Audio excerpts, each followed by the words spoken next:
Et si votre chien pouvait voir votre dépression, même lorsque vous la niez?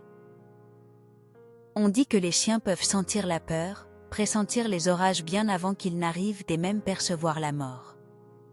Mais s'ils voyaient aussi quelque chose de plus silencieux et dévastateur? Et si votre chien était le seul capable de remarquer votre dépression, même lorsque vous refusez de l'accepter? Quand vous souriez en réunion, que vous répondez que tout va bien et continuez votre routine comme si de rien n'était lui, il le sait déjà. Avant vos amis, avant votre famille, et même avant vous-même, son comportement change. Mais vous ne pouvez pas vous l'expliquer. Il vous observe davantage. Il ne veut plus se séparer de vous. Il ne joue plus comme avant. Il vous suit même jusqu'aux toilettes. Pourquoi agit-il ainsi? Que perçoit-il, ce que vous ignorez? Et si ce que nous prenions pour de l'affection était en réalité un silencieux avertissement? La science a commencé à répondre à ces questions au-delà de l'intuition. Les chiens ont un odorat entre 10 000 et 100 000 fois plus puissant que celui de l'humain. Mais au-delà de flairer la nourriture ou des traces, ils sont capables de détecter des changements hormonaux dans nos corps, du cortisol lorsque nous sommes stressés, de l'adrénaline lorsque nous ressentons de la peur, et même de l'ocytocine quand nous sommes amoureux ou calmes. Quand tu es en dépression, ton corps change même si tu ne le remarques pas. Ta respiration devient plus superficielle. Ton rythme cardiaque varie. Tes glandes sudoripares libèrent des composés chimiques différents. Et votre chien le sent, le ressent, l'interprète parfaitement. Il n'a pas besoin que tu lui parles. Il n'a pas besoin de tes larmes, il n'espère pas de confession, il a seulement besoin d'être à tes côtés. Des études montrent aussi que les chiens sont experts dans la lecture des micro-expressions faciales, des changements minimes dans la façon dont tu fronces les sourcils ou clignes des yeux, des signaux que même toi tu ne remarques pas consciemment, mais que lui enregistre avec une précision chirurgicale. C'est comme s'il avait une lecture émotionnelle continue. Sans filtre ni mensonge. Et c'est là que le plus dérangeant commence. Que se passe-t-il quand il détecte une tristesse profonde que tu n'as pas encore acceptée?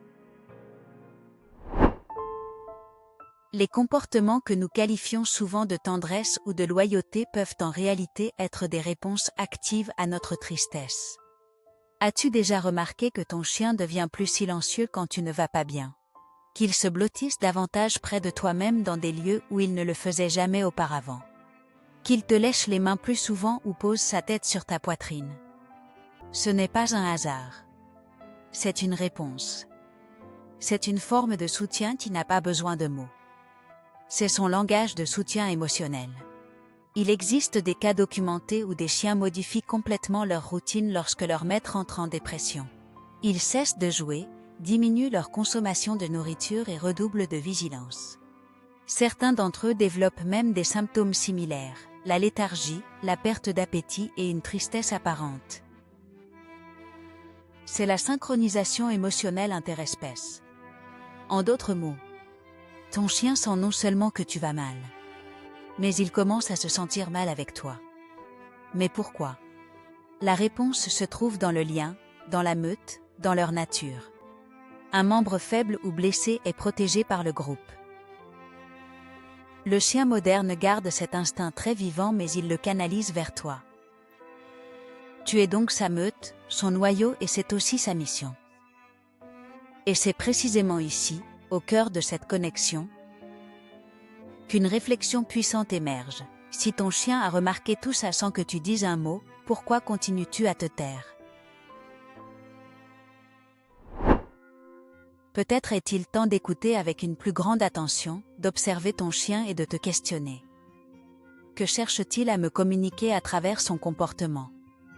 Si ce type de réflexion te touche autant que nous t'encourageons à t'abonner. Non pas par obligation, mais pour que nous puissions continuer à explorer ensemble ce lien qui, plus nous le comprenons, plus il nous rend profondément humains.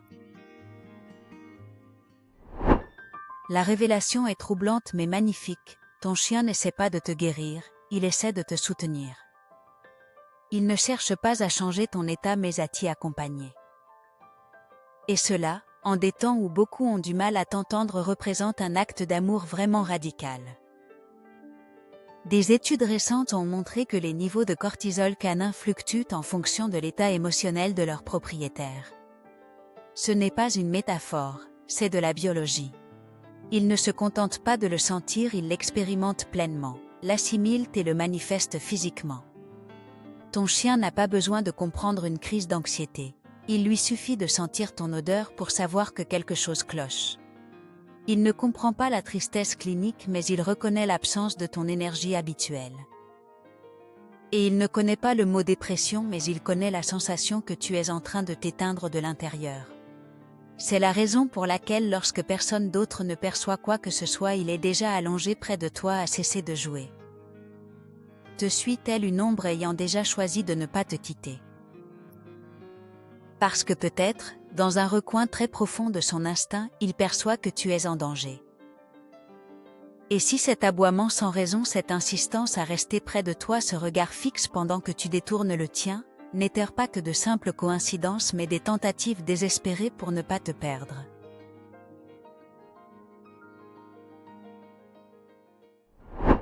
Dans un monde saturé de bruit, d'anxiété et d'exigence, où souvent nous-mêmes ne saisissons pas ce que nous ressentons, ils nous décryptent en silence. Ils nous observent sans jugement. Ils nous patientent sans hâte. Ils nous accompagnent sans aucune condition. Il est peut-être temps d'arrêter de considérer les chiens comme de simples animaux de compagnie et de commencer à les percevoir pour ce qu'ils sont vraiment. Des miroirs vivants de notre état émotionnel, des gardiens de notre équilibre. Sentinelles silencieuses de notre bien-être intérieur. La prochaine fois que tu noteras que ton chien ne te lâche pas d'une semelle, qu'il te suit sans motif apparent, qu'il se blottit contre toi au moment précis où tu sens que tu n'en peux plus, ne le rejette pas, ne fais pas abstraction de sa présence, ne le déconsidère pas, car il est fort possible que dans cette action discrète et simple réside le message le plus important que l'on t'ait jamais offert. Je sais que tu vas mal, mais je ne te laisserai pas seul. Et si ce n'est pas de l'amour dans sa forme la plus pure, alors qu'est-ce que c'est? Peut-être qu'aujourd'hui, plus que jamais, nous devrions considérer nos chiens non seulement comme des animaux nous suivant, mais aussi comme des êtres nous soutenant véritablement. Et si le véritable acte de bravoure n'est pas seulement de surmonter la tristesse, mais de l'accepter avec quelqu'un qui n'a jamais cessé de croire en vous? Et si votre chien non seulement vous observait, mais veillait sur vous depuis des années sans que vous le sachiez? Et si ce jour où tu n'en pouvais plus et avais baissé les bras, il fut le seul à rester près de toi, sans juger? Et si ce n'était pas un acte instinctif, mais une décision d'amour pur? On se retrouve au prochain voyage.